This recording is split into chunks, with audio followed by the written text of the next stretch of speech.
الکریم اما بعد فاعوذ باللہ من الشیطان الرجیم بسم اللہ الرحمن الرحیم رب اشرح لی صدری ویسر لی امری واحلل عقدۃ من لسانی یفقہوا قولی۔ السلام علیکم ورحمۃ اللہ وبرکاتہ۔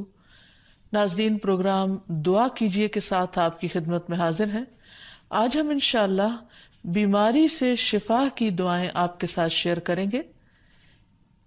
صحت اور بیماری انسانی زندگی کے ساتھ ساتھ ہیں۔ انسان کی زندگی کے کوئی بھی 2 دن ایک جیسے نہیں ہوتے۔ آج اگر انسان خوش ہے تو کل اداس ہوگا، اگر آج وہ اپنے جسم میں قوت محسوس کر رہا ہے تو کل بیمار ہو سکتا ہے۔ انسان کے اوپر دن میں بھی کئی بار مختلف طرح کی کیفیات گزرتی ہیں۔ کبھی انسان روحانی طور پر، جذباتی طور پر بیمار ہوتا ہے اور کبھی انسان جسمانی طور پر بیمار ہو جاتا ہے۔ بیماری کی کیفیت صحت کی کیفیت سے مختلف ہوتی ہے اور ہر انسان اس کو محسوس کر سکتا ہے۔ ایسی صورت میں انسان کو دوا کے ساتھ ساتھ اللہ سبحانہ وتعالیٰ کی طرف رجوع کرنا چاہیے اور اپنے لیے خوب خوب دعائیں کرنی چاہیے۔ بعض اوقات بیمار خود اپنے لیے دعا نہیں کر سکتا تو بیمار کی عیادت کرنے والے اور بیمار کو دیکھنے والے، اس کے دوست، رشتہ دار، عزیز، اقربا اور ایون ہسپتال کا عملہ مریض کے لیے ایسی دعائیں پڑھ سکتا ہے جو اس کے لیے شفا یابی کا ذریعہ ہو سکتی ہیں۔ تو بات یہ ہے کہ انسان ہر حال میں اپنے رب کا محتاج ہے اور اسے اپنی ہر ضرورت کے لیے اپنے رب کی طرف رجوع کرنا چاہیے، اور خصوصاً قبولیت کے مواقع پر۔ رات کا پچھلا پہر اس کے لیے بہت مناسب ہے، جب اللہ سبحانہ وتعالیٰ بندوں کو پکارتے ہیں کہ ہے کوئی جو مجھ سے دعا کرے تو میں اس کی دعا قبول کر لوں، ہے کوئی جو مجھ سے سوال کرے تو میں اس کو جواب دوں، ہے کوئی جو مجھ سے استغفار کرے تو میں اس کو بخش دوں۔ تو جب انسان بیمار ہو، اور خصوصاً اگر ایسی بیماری کا شکار ہو کہ جس میں بظاہر شفا کی کوئی امید نہ ہو، تو اسے اور بھی زیادہ خشوع و خضوع کے ساتھ اور ایسے اوقات میں اللہ تعالیٰ کی طرف رجوع کرنا چاہیے کہ جلد از جلد صحت یابی ہو سکے۔ اور اس سلسلے میں کبھی بھی انسان کو اللہ تعالیٰ سے مایوس نہیں ہونا چاہیے۔ پھر یہ بات یاد رہے کہ جب انسان دعا کرے تو اس سے پہلے اللہ سبحانہ وتعالیٰ کی تعریف کے کلمات کہنا نہ بھولے۔ تو آئیے آج ہم آپ کو دعا کرنے سے پہلے کچھ نئے کلمات بتائیں گے جو اللہ سبحانہ وتعالیٰ کی حمد و ثنا پر مبنی ہیں۔ ربنا لک الحمد ملء السماوات والارض وملء ما شئت من شیء بعد اہل الثناء والمجد احق ما قال العبد وكلنا لك عبد اللهم لا مانع لما اعطيت ولا معطي لما منعت ولا ينفع ذا الجد منك الجد۔ اے ہمارے رب، تمام تعریفیں تیرے ہی لیے ہیں جن سے آسمان اور زمین بھر جائیں، اور اس کے بعد جو تو چاہے وہ بھی اس سے بھر جائے۔ تو ہی تعریف اور بزرگی کے لائق ہے۔ بندے جو کہتے ہیں تو ان کا سب سے زیادہ حقدار تو ہے، اور ہم سب تیرے بندے ہیں۔ اے اللہ، جسے تو عطا کرنا چاہے اس سے کوئی روک نہیں سکتا، اور جسے تو نہ دینا چاہے اسے کوئی دے نہیں سکتا، اور کسی مرتبے والے کی بزرگی تیرے سامنے کوئی فائدہ نہیں دے سکتی۔ یعنی اللہ سبحانہ وتعالیٰ کے علاوہ کوئی بھی اور ایسا نہیں ہو سکتا جو انسان کی مشکل کو آسان کر سکے۔ تو آئیے اس کے ساتھ ہم دیکھتے ہیں کہ بیماری کے اسباب کیا ہوتے ہیں، بیماریاں کیوں آتی ہیں۔ سب سے پہلی بات تو یہ کہ بیماری اللہ کے اذن سے آتی ہے۔ جب تک اللہ سبحانہ وتعالیٰ کا اذن نہ ہو، انسان پر کوئی کسی قسم کی مشکل آ نہیں سکتی۔ قرآن مجید میں آتا ہے ما اصاب من مصیبت الا باذن اللہ، جو بھی مصیبت آتی ہے وہ اللہ کے اذن سے آتی ہے اور وہ تقدیر کا حصہ ہوتی ہے، اور اس میں اللہ سبحانہ وتعالیٰ کی حکمت اور مشیت کار فرما ہوتی ہے۔ اور وہ کیا ہو سکتی ہے؟ مثلاً اللہ تعالیٰ کسی بندے کے ساتھ بھلائی کا ارادہ کرتے ہیں، اس کے گناہ معاف کرنا چاہتے ہیں، اس کو کسی خاص چیز کی سمجھ دینا چاہتے ہیں، تو اسے تکلیف میں مبتلا کر دیتے ہیں. کیونکہ بعض اوقات انسان زندگی میں اتنا مصروف ہوتا ہے اپنے روزانہ کے روٹین کے کاموں میں کہ وہ ٹھہر کر، رک کر، خاموشی کے ساتھ وقفہ لیے بغیر کوئی ایسی بات سوچتا نہیں کہ جو اسے سوچنی چاہیے، جو اللہ تعالیٰ چاہتے ہیں کہ وہ سوچے. تو جب انسان بیمار ہو جاتا ہے تو ایک اور کنڈیشن میں آ جاتا ہے، وہ آرام کی کیفیت میں آ جاتا ہے. ایسی صورت میں انسان کو وہ باتیں بھی سوچنے کا موقع مل جاتا ہے جو عام طور پر وہ نہیں سوچتا. پھر اسی طرح ہمیں ہمارا دین یہ بھی بتاتا ہے کہ بعض اوقات انسان پر بیماری یا کوئی بھی تکلیف اس کے اپنے ہاتھوں کی کمائی سے آتی ہے، یعنی اس کا اپنا کوئی گناہ یا قصور ہوتا ہے جس کی بنا پر اسے وہ تکلیف پہنچتی ہے. قرآن مجید میں آتا ہے وَمَا أَصَابَكُم مِّن مُّصِيبَةٍ فَبِمَا كَسَبَتْ أَيْدِيكُمْ وَيَعْفُو عَن كَثِيرٍ، اور تمہیں جو بھی مصیبت پہنچی تو وہ اس وجہ سے ہے جو تمہارے ہاتھوں نے کمایا، اور وہ بہت سی چیزوں سے درگزر کر جاتا ہے. اسی طرح بعض اوقات انسان کی بیماریاں اس کے کسی گناہ کا نتیجہ ہوتی ہیں. عمر رضی اللہ عنہ نے جب عباس رضی اللہ عنہ سے بارش کی دعا کرنے کے لیے کہا تو انہوں نے کہا اے اللہ، بے شک مصیبتیں گناہوں کی وجہ سے ہی نازل ہوتی ہیں اور انہیں صرف توبہ ہٹا سکتی ہے. پھر اسی طرح ایک اور روایت میں آتا ہے رسول اللہ صلی اللہ علیہ وسلم نے فرمایا جب بھی کسی رگ یا آنکھ کو نقصان پہنچتا ہے تو وہ کسی نہ کسی گناہ کی وجہ سے ہوتا ہے، لیکن جو تکالیف اللہ تعالیٰ ویسے ہی ٹالتا رہتا ہے وہ کہیں زیادہ ہو جاتی ہیں. پھر اسی طرح بعض بیماریاں انسانوں کے اعلانیہ گناہوں کی وجہ سے بھی ہوتی ہیں، جیسے کہ ایک حدیث میں آتا ہے جب کسی قوم میں بدکاری عام ہو جاتی ہے اور وہ اعلانیہ اس کا ارتکاب کرتے ہیں تو ان میں طاعون اور ایسی مختلف بیماریاں پھیل جاتی ہیں جو کہ ان سے پہلے گزرے ہوئے لوگوں میں نہ تھی. ابو امامہ باہلی سے روایت ہے کہ نبی صلی اللہ علیہ وسلم نے فرمایا جس بندے کو بھی بیماری سے پچھاڑ دیا گیا ہو تو اللہ تعالیٰ اسے جب بیماری سے اٹھاتا ہے تو وہ پاک ہوتا ہے. تو یہ ایک حقیقت ہے کہ انسان کے گناہ اس کے لیے مشکلات کا سبب بنتے ہیں. امام ابن القیم الجوزیہ لکھتے ہیں، ان کی ایک مشہور کتاب ہے الداء والدواء، بیماریاں اور علاج، اس میں وہ کہتے ہیں کہ کوئی بھی گناہ ایسا نہیں کہ جس کے اثرات نہ ہوں. انسان سے چھوٹی یا بڑی جو بھی کوئی غلطی صادر ہوتی ہے اس کے نتیجے میں کچھ نہ کچھ اثرات اس کی زندگی پر ضرور پڑتے ہیں. ہاں اگر اللہ تعالیٰ معاف کر دے تو وہ اور بات ہے، ورنہ ہر گناہ کی ایک تاثیر ہوتی ہے، اور ان تاثیرات میں سے ایک چیز یہ ہے کہ انسان مختلف قسم کی بیماریوں میں مبتلا ہو جاتا ہے. اسی لیے ہم دیکھتے ہیں کہ جب انسان بیماری میں مبتلا ہوتا ہے تو اللہ تعالیٰ اس بیماری کو اس کے گناہوں کا کفارہ بنا دیتے ہیں. جیسے حدیث میں آتا ہے کہ جس مسلمان کو کانٹا چبھے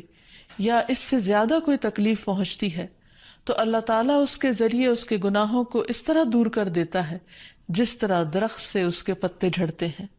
تو اس سے ہمیں یہ پتہ چلتا ہے کہ بیماریوں کے آنے کے مختلف اسباب ہوتے ہیں. بیماری بہرحال جس بھی وجہ سے آئے، لیکن اصل چیز دیکھنے کی یہ ہے کہ مومن کا رویہ کیا ہے. مومن کو اگر کوئی کانٹا بھی چبھتا ہے تو وہ اس پر صبر کرتا ہے. اس لیے بیماری یا تکلیف کے آنے پر انسان کو اللہ سے راضی رہنا چاہیے، شکوہ نہیں کرنا چاہیے، کیونکہ جو اللہ سے راضی ہو جاتا ہے کسی آزمائش پر، اللہ تعالیٰ بھی اس سے راضی ہو جاتا ہے. پھر اسی طرح اللہ تعالیٰ کا شکر ادا کرنا چاہیے، کیونکہ بیماری اس سے زیادہ شدید بھی ہو سکتی تھی. لہٰذا انسان کو اللہ تعالیٰ جس حال میں رکھے انسان اس پر شکر گزار رہے. پھر یہ کہ انسان کسی بھی بیماری میں کسی بھی قسم کی ہو اور زندگی کے کسی بھی حصے میں ہو اس میں مایوس نہ ہو، پر امید رہے کہ بیماری دور ہو جائے گی. پھر اسی طرح اگر بیماری طول پکڑ جائے تو انسان کو گھبرانا نہیں چاہیے، کیونکہ ہر گزرنے والا لمحہ انسان کے درجات میں اضافے کا سبب بنتا ہے اور اس کے گناہ مسلسل جھڑتے چلے جاتے ہیں حتیٰ کہ انسان بالکل پاک صاف ہو جاتا ہے. پھر اسی طرح انسان کو بیماری کی حالت میں دوسروں سے شکوے شکایات نہیں کرنے چاہیے، کیونکہ بیماری اللہ کے اذن سے آتی ہے، اور جب انسان ہر ایک کے آگے رونا رونے لگتا ہے تو گویا وہ اللہ تعالیٰ کا شکوہ کر رہا ہوتا ہے، جو چیز اللہ تعالیٰ کو پسند نہیں. پھر اسی طرح منہ سے برے الفاظ نہیں نکالنے چاہیے، بیماریوں کو کوسنا نہیں چاہیے، اور پھر ایسے الفاظ نہیں ادا کرنے چاہیے کہ مجھے لگتا ہے کہ اس بیماری میں میری زندگی چلی جائے گی، یا یہ کہ کسی مریض کی عیادت کے لیے جا کر اس کو اس قسم کی بات نہیں کرنی چاہیے، خواہ کتنی ہی خطرناک بیماری کیوں نہ ہو، ہمیشہ اسے امید دلانے چاہیے، کیونکہ مایوسی کے الفاظ اور برے بھلے اور منفی قسم کی باتیں اللہ تعالیٰ کو پسند نہیں، اور انسان ویسے بھی جیسے سوچتا ہے پھر اس کے ایکشن اس کے مطابق ہونے لگتے ہیں۔ اب یہ ہے کہ انسان بیماری میں دوا ضرور کرے، کیونکہ حدیث میں آتا ہے کہ اللہ تعالیٰ نے کوئی بیماری ایسی نہیں اتاری جس کے لیے دوا نہ اتاری ہو۔ ہاں، جسے معلوم ہو اسے معلوم ہوتا ہے، اور جسے نہیں معلوم ہوتا اسے نہیں معلوم ہوتا۔ بعض اوقات اللہ تعالیٰ ڈاکٹر کے دل میں ڈال دیتا ہے اور اس کا علاج اس کو سمجھ میں آ جاتا ہے، اور بعض اوقات وہ بیماری لا علاج ہوتی ہے، حالانکہ اس کا علاج موجود ہوتا ہے مگر کسی کو بھی علاج سمجھ میں نہیں آتا۔ بہرحال نوعیت کچھ بھی ہو تو علاج ضرور کراتے رہنا چاہیے، اور کبھی مایوس نہیں ہونا چاہیے کہ اس بیماری کا علاج ہو نہیں سکتا، نہیں، ایک کے بعد ایک کوشش انسان کرتا رہے، اور جب اللہ کا اذن ہوگا بیماری دور ہو جائے گی۔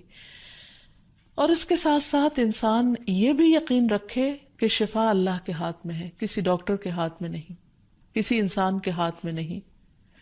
کیونکہ جب تک اللہ کا اذن نہ ہو شفا نہیں ہو سکتی، خواہ کوئی کتنا بھی بڑا ڈاکٹر کیوں نہ ہو۔ اسی لیے نبی صلی اللہ علیہ وسلم کی دعاؤں کے آخر میں آتا ہے کہ لا شفا الا شفاؤک، کوئی شفا نہیں مگر تیری ہی شفا، یعنی جو اللہ سبحانہ وتعالیٰ اپنے بندے کو شفا عطا کرے۔ پھر اسی طرح یہ ہے کہ حضرت ابراہیم علیہ السلام نے اللہ سبحانہ وتعالیٰ کے بارے میں فرمایا تھا کہ وَإِذَا مَرِضْتُ فَهُوَ يَشْفِينِ، کہ جب میں بیمار ہوتا ہوں تو وہی مجھے شفا دیتا ہے، یعنی اللہ تعالیٰ ہی اس بیماری کو دور کرتا ہے۔ اسی طرح ایک اور روایت سے بھی پتہ چلتا ہے کہ شفا دراصل اللہ سبحانہ وتعالیٰ کے ہاتھ میں ہے۔ حضرت عائشہ سے مروی ہے کہ رسول اللہ صلی اللہ علیہ وسلم دم کیا کرتے تھے اور یہ دعا پڑھتے تھے، امسح البأس رب الناس بیدک الشفاء لا یکشف الکرب الا انت، اے لوگوں کے رب تکلیف کو دور کر دے، تیرے ہی ہاتھ میں شفا ہے،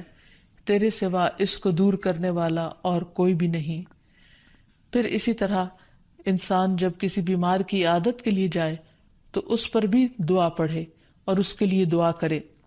رسول اللہ صلی اللہ علیہ وسلم نے فرمایا، جو مسلمان کسی ایسے بیمار کی عیادت کے لیے اس کے پاس آئے جس کی موت کا وقت قریب نہ آیا ہو اور 7 مرتبہ یہ پڑھے، اسأل اللہ العظیم رب العرش العظیم ان یشفی فلانا من وجعہ، میں اس عظمت والے اللہ سے سوال کرتا ہوں جو عرش عظیم کا رب ہے کہ فلاں کو اس کی تکلیف سے شفا عطا فرمائے، تو اللہ عز و جل اسے شفا عطا فرما دیتا ہے۔ اور پھر ہم دیکھتے ہیں کہ تمام انبیاء اپنی بیماریوں میں، تکلیفوں میں اللہ تعالیٰ کو پکارتے تھے، جیسا کہ ایوب علیہ السلام کی دعا قرآن مجید میں آتی ہے، وَأَيُّوبَ إِذْ نَادَى رَبَّهُ أَنِّي مَسَّنِيَ الضُّرُّ وَأَنْتَ أَرْحَمُ الرَّاحِمِينَ فَاسْتَجَبْنَا لَهُ فَكَشَفْنَا مَا بِهِ مِنْ ضُرٍّ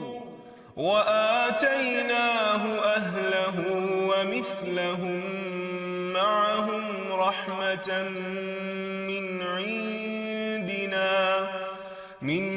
عِنْدِنَا وَذِكْرَى لِلْعَابِدِينَ۔ اور ایوب جب اس نے اپنے رب کو پکارا کہ بے شک مجھے تکلیف پہنچی ہے اور تو رحم کرنے والوں میں سب سے زیادہ رحم کرنے والا ہے، تو ہم نے اس کی دعا قبول کر لی، پس اسے جو بھی تکلیف تھی اسے دور کر دیا، اور اسے اس کے گھر والے اور ان کے ساتھ ان کی مثل اور عطا کر دیے،